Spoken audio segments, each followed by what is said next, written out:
आदरणीय अध्यक्ष महोदय, मैं आज रूल 193 के अंतर्गत श्री राम मंदिर के निर्माण और श्री राम लल्ला की प्राण प्रतिष्ठा के इस महत्वपूर्ण चर्चे पे भाग लेने के लिए अपने पार्टी की तरफ से आपके सामने अपना वक्तव्य रखने जा रहा हूं। अध्यक्ष महोदय, ये देश भक्ति का देश है, ये देश आस्था का देश है। इस देश में हम सद्भावना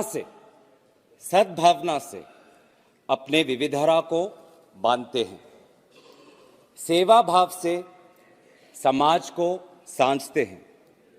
ज्ञान हमारी सबसे बड़ी ताकत है और इंसानियत हमारी सबसे बड़ी पहचान है। भारतवासी धार्मिक है, लेकिन धर्म का अर्थ क्या है? धर्म संस्कृत के ध्री धातु से बना है, जिसका अर्थ है धारण करना।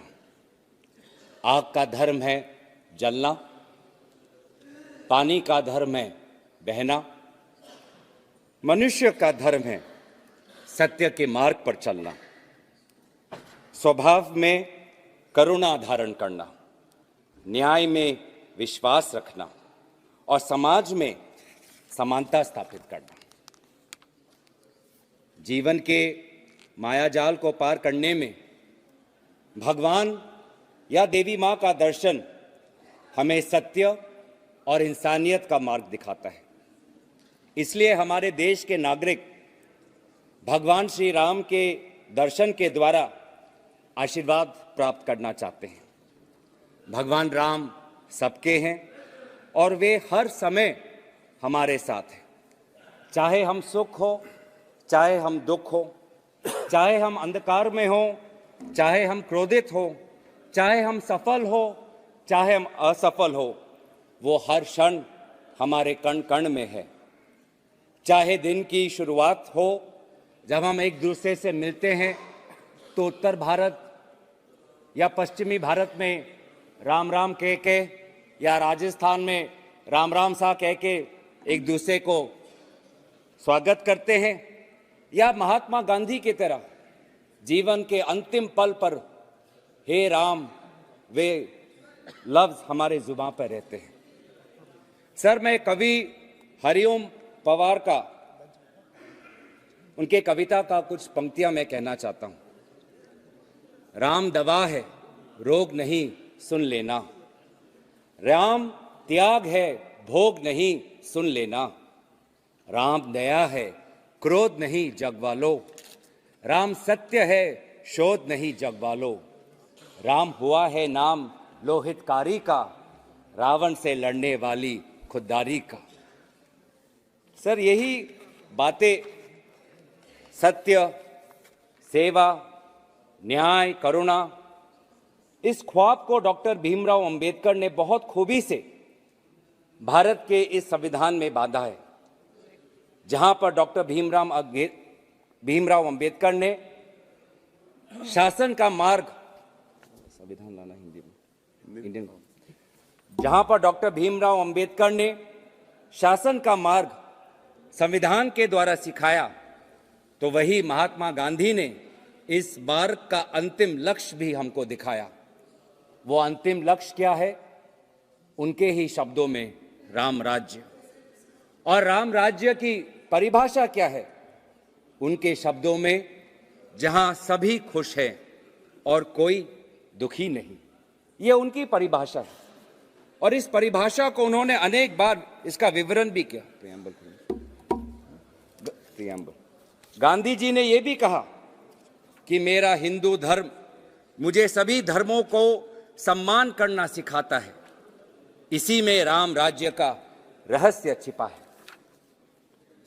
जब भगवान राम ने रावण का निधन किया तो वे भी सभी को लेकर एक ताकतवर एक सेना बनाई, लेकिन उनके सेना में राजा महाराजा के सेना नहीं थे। उनके सेना में पिछड़े, वंचित, शोषित, वे लोग उनके सेना में थे।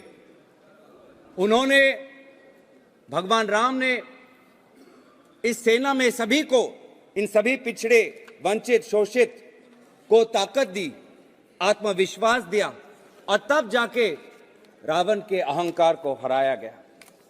इसीलिए हमें मंथन करना चाहिए कि क्या सभी पिछड़े, वंचित, अल्पसंख्यक खुश है?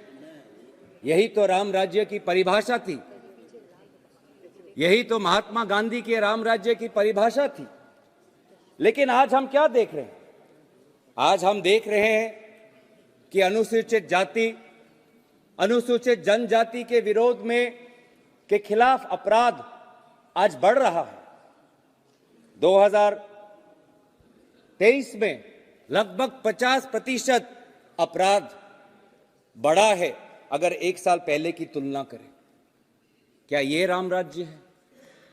आज पिछला वर्ग जातिगत जनगणना की मांग कर रहा है क्योंकि वे देख रहे हैं कि उनके साथ अन्याय हो रहा है। वे देख रहे हैं कि विश्वविद्यालयों में उनके साथ जातिगत भेदभाव हो रहा है। विश्वविद्यालयों में जो स्थान है, केंद्र सरकारों में जो स्थान है, वे स्थान से वे वंचित हैं। रामायण में मां सीता का भी उल्लेख है। मां सीता ने कभी भी अपनी संयम और शक्ति को कम नहीं होने दिया। लेकिन क्या यही अनुभूति उस उन्नाव की दलित बेटी को प्राप्त हुई जब वो बेसहारा थी, जब वो अकेली थी?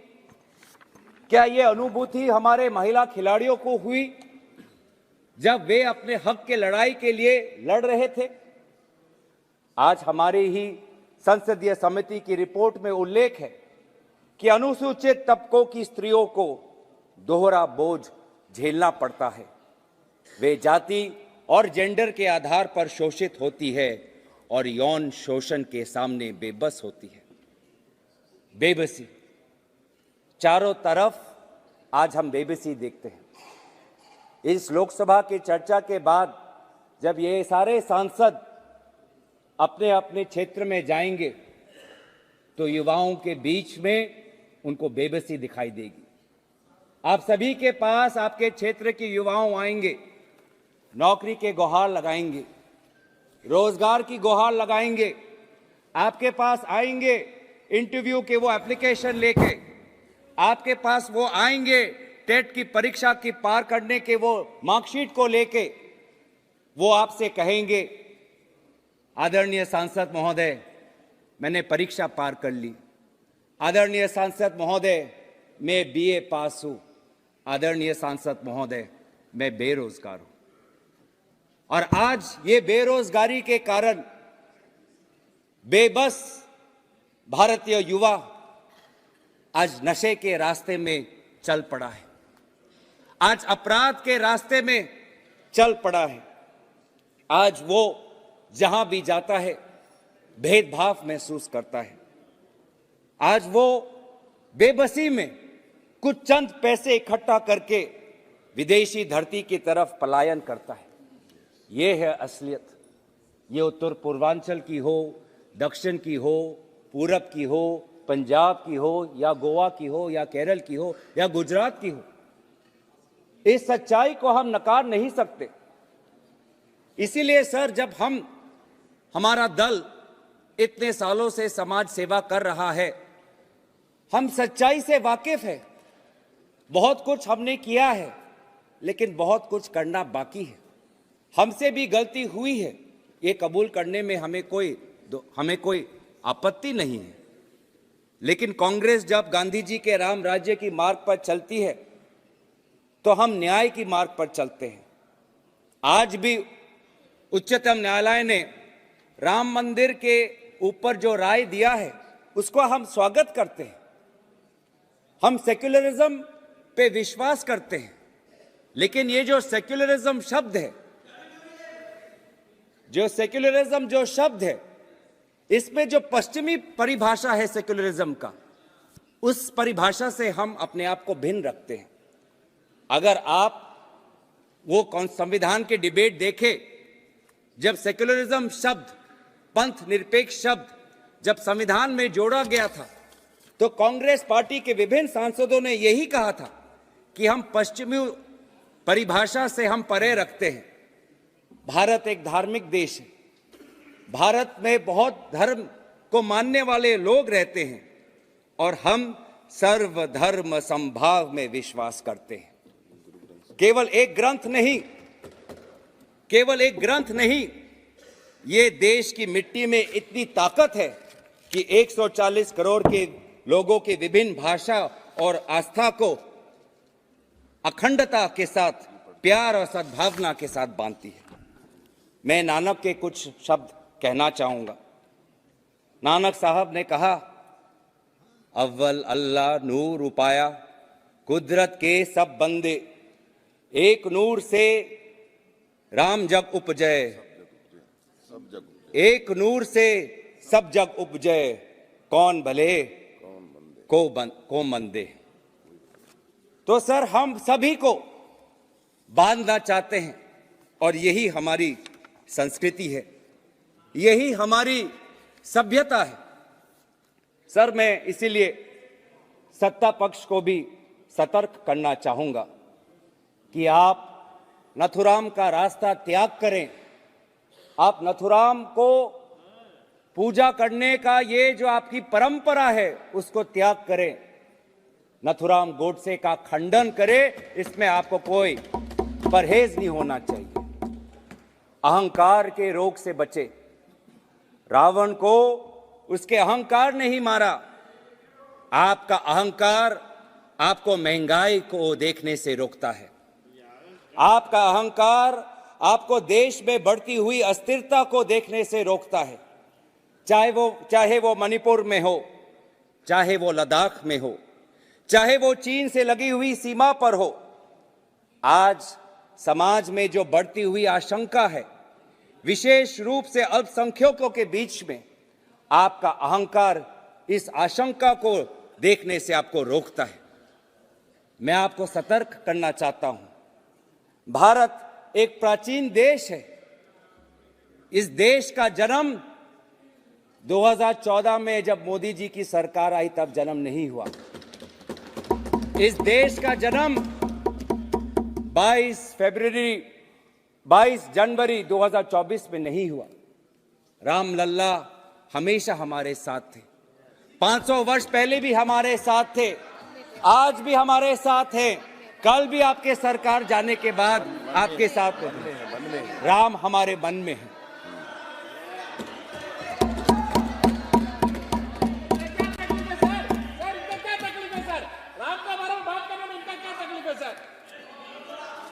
सर, बहुत ये भाव, इतनी कटुता क्यों है सर? जय श्री राम में प्यार और सद्भावना होना चाहिए, लेकिन आपके जय श्री राम में हमेशा कटुता और क्रोध सुनाई देता है। ऐसा क्यों? पढ़ा ही नहीं राम को पढ़ा ही नहीं कभी। कांग्रेस क्रोध क्यों? राम सबका है, राम सबका है। कांग्रेस हमेशा, भारतीय राष्ट्रीय कांग्रेस पार्टी ने हमेशा सेवा भाव से, गांधी जी के मूल्यों से प्रेरित होते हुए, डॉक्टर अंबेडकर से पाठ सीखते हुए भारत के नागरिकों को अधिकार देने का काम किया है। हमने स्वतंत्रता प्राप्त करने के बाद ही सभी को वोट का अधिकार मिले, यह अधिकार कांग्रेस पार्टी ने स्थापित किया। शिक्षा का अधिकार कांग्रेस पार्टी ने स्थापित किया। स्वशासन का अधिकार, पंचायत का अधिकार कांग्रेस पार्टी ने स्थापित किया। अन्न सुरक्षा का अधिकार कांग्रेस पार्टी ने स्थापित किया। सूचना का अधिकार कांग्रेस पार्टी ने स्थापित किया। पहचान का अधिकार, आधार कांग्रेस पार्टी ने स्थापित किया। उच्च शिक्षा के मंदिर IIT, IIM कांग्रेस पार्टी ने स्थापित किया।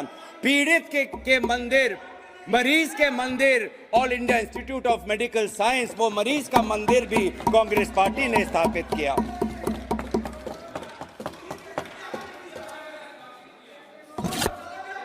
Well done.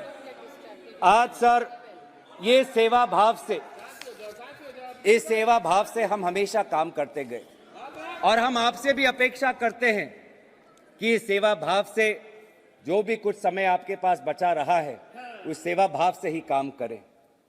सर, इस सेवा भाव को हमने हमेशा याद रखा और इसीलिए मैं हमारे आदरणीय पूर्व वित्त मंत्री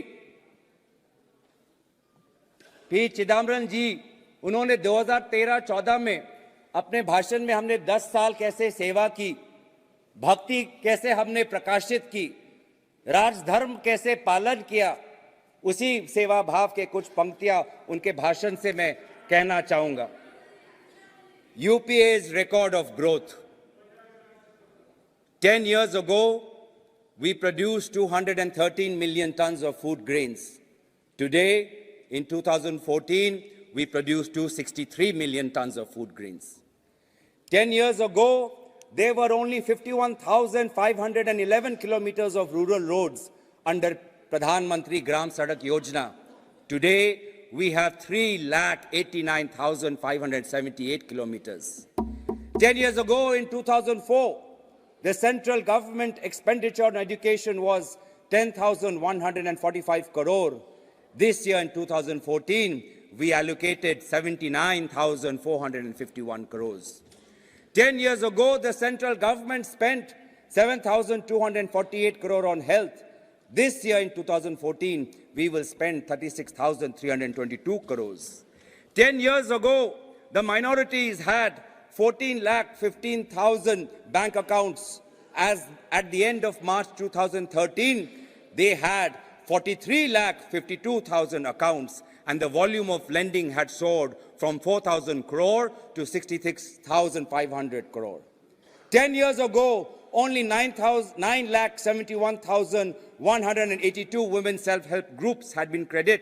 At the end of December 2013, 41,16,000 women SHGs have been provided credit. 10 years ago, only a few thousand students got education loans.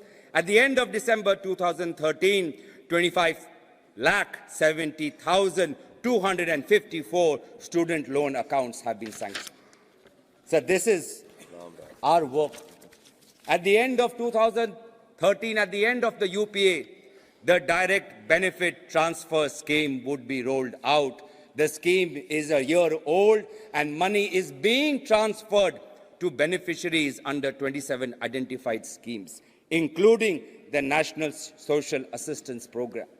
तो इस सेवा भाव से हमने अधिकारों, विभिन्न अधिकारों का हमने स्थापना की। MG नरेगा का रोजगार का अधिकार का स्थापन हमने किया और वैसे ही पहचान और DBT की जो ढांचा है, इस ढांचा को भी हमने तैयार किया। आज भी इस सेवा भाव से आदरणीय राहुल गांधी जी भारत जोड़ो न्याय यात्रा के तहत नफरत के बाजार में मोहब्बत के दुकान खोल रहे हैं।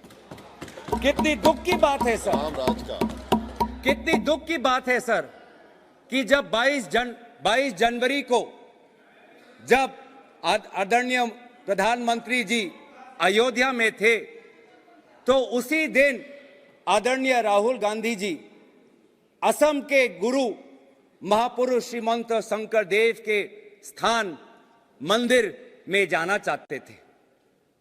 महापुरुष श्रीमंत शंकर देव के प्रति अपनी भक्ति जताना चाहते थे। जिस दिन 22 जनवरी को प्रधानमंत्री मोदी जी ने सभी को ऐलान किया कि आप जहां पर भी हो, जैसे भी हो, आप अपने मंदिरों में जाए, उसी 22 जनवरी के दिन राहुल गांधी जी को पवित्र बॉर्डुआ थान से जाने के लिए रोका गया। क्यों रोका गया? अगर असम के मुख्यमंत्री की अगर बात हम सुने तो असम के मुख्यमंत्री ने प्रेस के सामने मीडिया को संबोधित करते हुए 22 जनवरी से कुछ दिन पहले इन्होंने यही कहा। मैं उनके शब्द में कहना चाहूंगा कि देखिए, 22 जनवरी को राहुल गांधी जी ने ये इच्छा प्रकट की कि वो सुबह बॉर्डुआ थान जाना चाहते हैं, लेकिन जिस समय वो जाना चाहते हैं, प्रधानमंत्री मोदी जी अयोध्या में प्राण प्रतिष्ठा के समारोह में उपस्थित होंगे। ये बात उचित नहीं है कि जिस समय टीवी के चैनल पे प्रधान मोदी का चित्र आए, उसी समय राहुल गांधी जी का भी चित्र आए। ये बात गलत है। ये है आपकी धर्म के प्रति आस्था। रामराज लेने देना है सर। ये मीडिया पे कहा है, ये आपको मैं ऑथेंटिकेट कर दूंगा। आपको तो मुझे पता है सर, आपका विश्वास, आपका आशीर्वाद मेरे साथ है। मैं हमेशा जब भी अपनी बात रखता हूं तो सच्चाई से रखता हूं, ईमानदारी से रखता हूं।